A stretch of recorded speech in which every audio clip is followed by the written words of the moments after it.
नमस्कार, मैं आचार्य अजित आपसी आज पुनः आपके सामने अपने इस YouTube चैनल पर जो हमने एक सीरीज शुरू की है कि हर महीने जब हिंदू पंचांग के अनुसार महीना बदलता है तो हम उस महीने की महत्ता को बताने के लिए आपके लिए वीडियो बनाते हैं। पूस का महीना समाप्त हो चुका है, माघ का महीना आरंभ हो चुका है।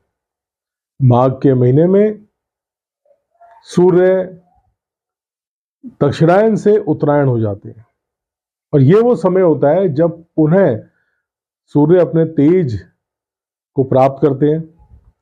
धनु राशि में सूर्य को तेजहीन माना जाता है और जैसे ही मकर राशि में सूर्य आते हैं तो उसके बाद पुनः वो अपने तेज को प्राप्त करते हैं। जैसे ही सूर्य का तेज पुनः प्राप्त होता है, जीवन में उत्साह उमंग बढ़नी शुरू होती है, नए कोंपल आने शुरू हो जाते हैं, प्रकृति में पुनः एक नव यौवन आना शुरू होता है। हमारा पूरा ये जो यूनिवर्स है या हमारी पूरी जितना भी हमारे जीवन में जो कुछ भी होता है, सभी कुछ प्रकृति से जुड़ा हुआ है। तो यदि प्रकृति में कोई चीज अच्छी हो रही है, आगे उसमें संपन्नता बढ़ रही है, तो निश्चित तौर पर वो हमारे जीवन में भी होगा। माघ के महीने में गुप्त नवरात्रे मनाए जाते हैं। ये वो समय होता है जब हम माता के साधक जो हैं, जो माता की साधना करते हैं, वो इन गुप्त नवरात्रों में अपनी साधना करते हैं और अपनी आध्यात्मिक शक्तियों को बढ़ाते हैं। गृहस्थ जीवन में गुप्त नवरात्रे हालांकि नहीं लोग मनाते, लेकिन गुप्त नवरात्रे का जो समय होता है वो बहुत ही शुभकारी होता है। गुप्त नवरात्रों में यदि आप माता की पूजा अर्चना करते हैं तो बहुत ही शुभकारी रहता है। साधक के लिए तो कल्याणकारी है ही, लेकिन अगर सांसारिक जीवन में भी लोग गुप्त नवरात्रों में माता की पूजा अर्चना करते हैं तो बहुत ही शुभ माना जाता है, क्योंकि ये पूरा ब्रह्मांड जिस शक्ति पर चल रहा है वो शक्ति माता रानी की शक्ति मानी गई है। गुप्त नवरात्रों की पंचमी तिथि वसंत पंचमी के नाम से मनाई जाती है। बहुत ही धूमधाम से ये त्योहार मनाया जाता है, क्योंकि ये त्योहार संकेत है प्रकृति में होने वाले बदलावों का। जब हमारी प्रकृति ठंड से पुनः वसंत की तरफ बढ़ती है, यानी कि पेड़ पौधों में नए नए पत्ते आते हैं, जीवन में एक उत्साह उमंग बढ़ती है।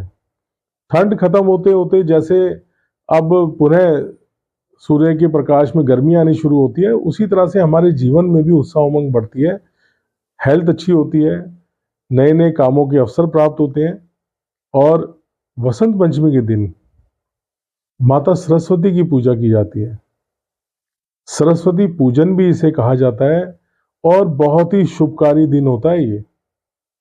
इस दिन जितने भी लोग ज्ञान विज्ञान से जुड़े हैं, विद्या से जुड़े हैं, संगीत से जुड़े हैं, अदाकारी से जुड़े हैं, लेखन से जुड़े हैं, जो भी व्यक्ति, जिसे आजकल हम कहते हैं प्रोफेशनल्स कह देते हैं, जो भी प्रोफेशनल्स हैं, जो भी वाणी और बुद्धि से जुड़े कार्यों में लगे हुए हैं, उनके लिए माता सरस्वती का पूजन बहुत ही आवश्यक है।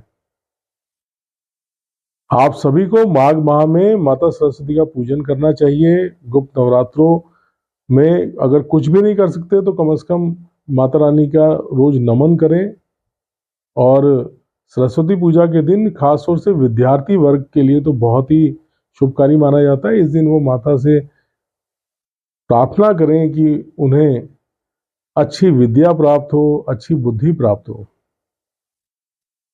माघ के महीने में पूर्णमासी की तिथि बहुत ही खास होती है। माघी पूर्णिमा बहुत ही शुभ माना जाता है और इस दिन महान संत रविदास जी की जयंती भी होती है। माघ पूर्णिमा के दिन रविदास जी की जयंती मनाई जाती है और रविदास जी वो संत हैं जिन्होंने इस भारत भूमि पर एक अलग ही अलख जगाई थी और समाज में ऊंच नीच बड़ा छोटा सब समाप्त कर दिया था।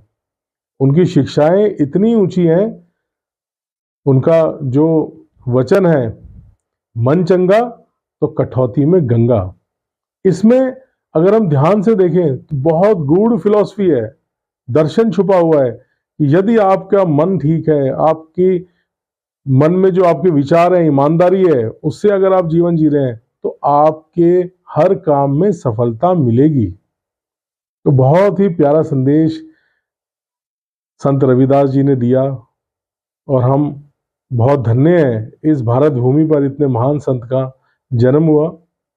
संत रविदास जी को कोटि कोटि नमन है। और ये माघी पूर्णिमा के दिन रविदास जी की जयंती मनाई जाती है।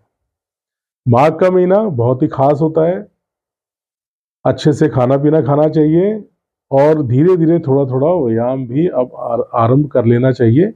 सर्दियों में क्योंकि बहुत ज़्यादा ठंड होती है तो काफ़ी लोग ये सलाह देते हैं कि अब इस समय हमें ज़्यादा शारीरिक श्रम वाले कार्य नहीं करने चाहिए, लेकिन अब माघ के महीने में हमें पुनः शारीरिक श्रम के कार्य आरंभ कर देने चाहिए।